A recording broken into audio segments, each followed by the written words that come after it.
Sponsored by Mammoth Factory's Horde of Gondal. You might be ruining your miniatures by using these 4 types of paints wrong.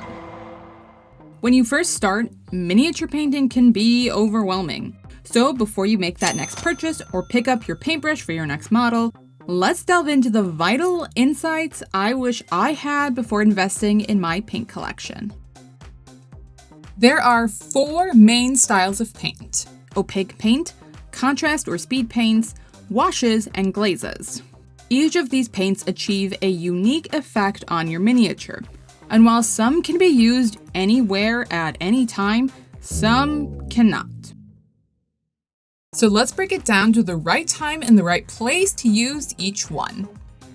Let's start with contrast paints.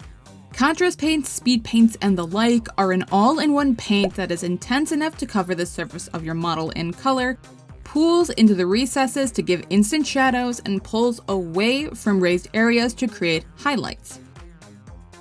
All of that sounds amazing, but there are some pretty severe downsides.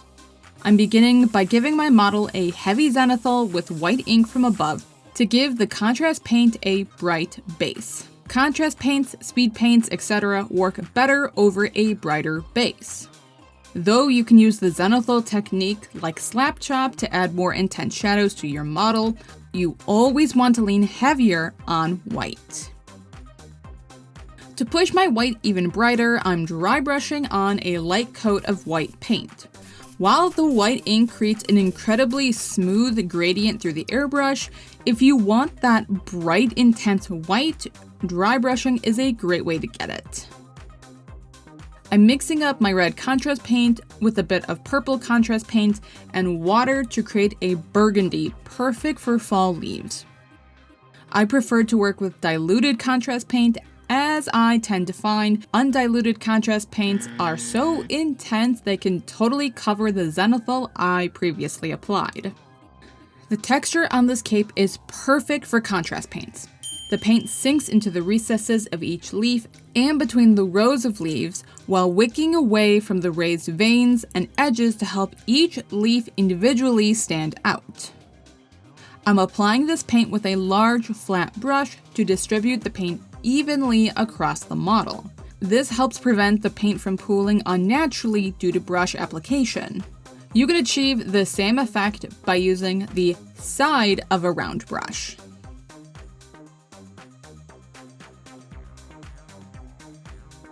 Here on the arm wraps, the contrast paint is sinking into the recesses, leaving the sharp edges of each layer of cloth lighter, creating a faux edge highlighting effect. If I wanted to, I could leave the cape and the arm wraps exactly as they are. So if this paint base coats, adds in instant shadows and instant highlights, when is the wrong time to use it?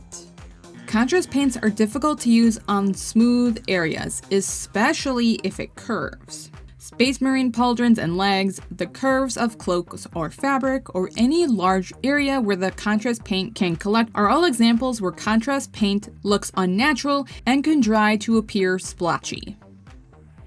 It's not that you can't use contrast paint in these locations, it's just that there are better techniques and better paints to use in those areas. If you are set on using contrast paints, use a damp brush to sop up excess paint. Just delicately place your damp brush into the pool without touching the model. The damp brush will suck up any excess paint. You have to do this very quickly, otherwise you can accidentally wipe away yet to dry paint. The other problem with contrast paint is that it, well, looks like contrast paints. Now, depending on the color and application, that is totally fine. For the leaves and arm wrap, it's a great start. But even with the smooth application on the chest, it just doesn't look great. It's hard to balance thinning down your contrast paints to a point that they will still sink into the recesses, pull away from the highlights, and still have an intense base coat without it being so opaque that it totally obliterates everything. So if you've applied your contrast paint and realize it's not the look you want, don't worry, we have options. For this style of paint, Army Painter's speed paints are my favorite, with contrast paints as a close second. These paints are fantastic for speed painting or beginners, but if you want to take painting as an art form, I don't recommend these. Instead, I'm on to our next paint, which is opaque paint. Here I am applying a skin tone to the face and arms, a peanut butter paint to the chest plate, and then a red on the fabric, to set us up for our next steps later. This is the standard consistency of paint. It's opaque in 1 to 2 layers, can be used for layering, wet blending, dry brushing, and even thinned down to a glazed consistency. The secret to this paint is found when the paint is layered with slowly shifting hues or values.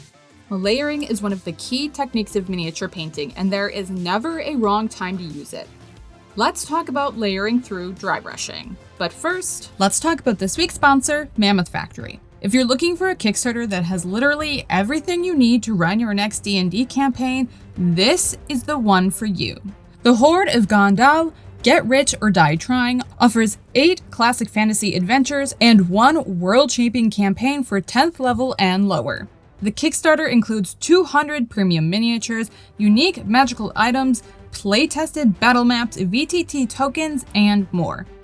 Beginning with simple quests, the story ramps up to an epic city siege with mass combat mechanics and an epic showdown against a Draco Lich and his horde of undead. Whether you're a novice or experienced dungeon master, you'll love these new classic-style adventures with a twist. There is only a few hours left of this Kickstarter, so go back the Horde of Gondal right now, following the link in my description box. Alright, back to painting. To add more dimension to the cloak, I'm dry brushing up from a deep red through orange to yellow, using a domed brush and focusing on the raised edges. I slowly decrease the pressure I use on the brush as my paint colors grow lighter and lighter. Dry brushing is done on areas that have a lot of texture, which makes them perfect to pair with contrast paint. For beginners, I recommend proacryl or Reaper, while for advanced painters, I recommend Chimera. Most brands of opaque paint are fine, even if they might have a learning curve. However, 2 brands that are more difficult to work with are Citadel and Classic Army Painter paints. The only time that using opaque paint and layering is not the correct answer is if you want speed. Unless, of course, you combine it with this next type of paint. Washes can be used to create instant shadows, tint the surface of your model, or to blend disparate colors together. They follow a lot of the same rules as contrast paints, but are more forgiving in their application.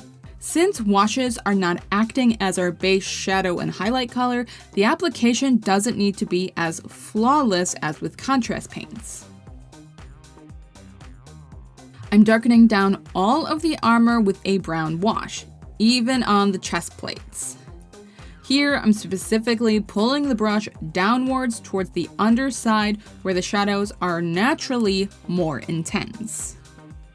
I have no idea why I'm using this tiny brush. Don't use something so narrow.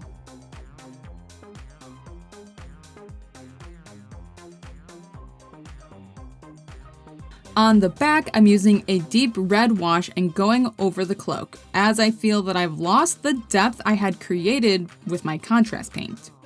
The wash immediately helps blend all my colors together to create something far more cohesive. I only use washes in times like this, where adding shadows by hand would be a nightmare and to help blend colors. Again, you can sop up yet to dry paint with a damp brush to prevent pooling and an uneven finish. Once your wash is dry, you can reapply your first layer of opaque paint, and if you want to, continue layering up lighter and lighter colors to create even more volume. Lastly is glazed consistency paint. A glazed is a highly diluted paint used to smooth out colors or tint over existing colors. You can create glazes from fully opaque paints, but it has a steep learning curve. Paints like cuttlefish colors and watercolors are glazed consistency straight out of the bottle. Though learning to create glazes from opaque paints can be challenging, but personally, I think it's an important skill to learn. The secret to glazing is moving through your colors slowly. Instead of jumping into this brown for my shadow colors, I'm mixing in pink and yellow to create something closer to my original skin tone. This slow shift of color is what creates that smooth gradation. Here I am taking my darker color and placing it alongside the nose, in between the eyebrows, and along the hairline. I'm then taking a color that is slightly darker and applying that in those same locations, just smaller. Glazing is a technique that requires a lot of patience, as to create that smooth gradation takes time. If you try to use more opaque glazes and rush through the process, you are more likely to create splotchy and uneven glazes.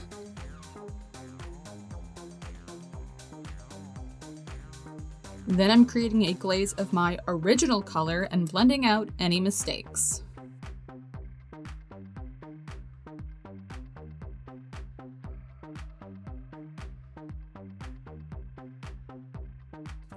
Lastly, I'm creating a pink reddish glaze to color the lips and the cheeks. Glazes can be used anywhere at any time. And pre-thin glazes like cuttlefish colors and war colors can even be used over slapchop or zenithal. Personally, I don't care for pre-thin glaze paints as they are very niche. The only time I do like them is for increasing the quality of your speed paints or contrast paints, as their translucent nature works naturally with those types of paints.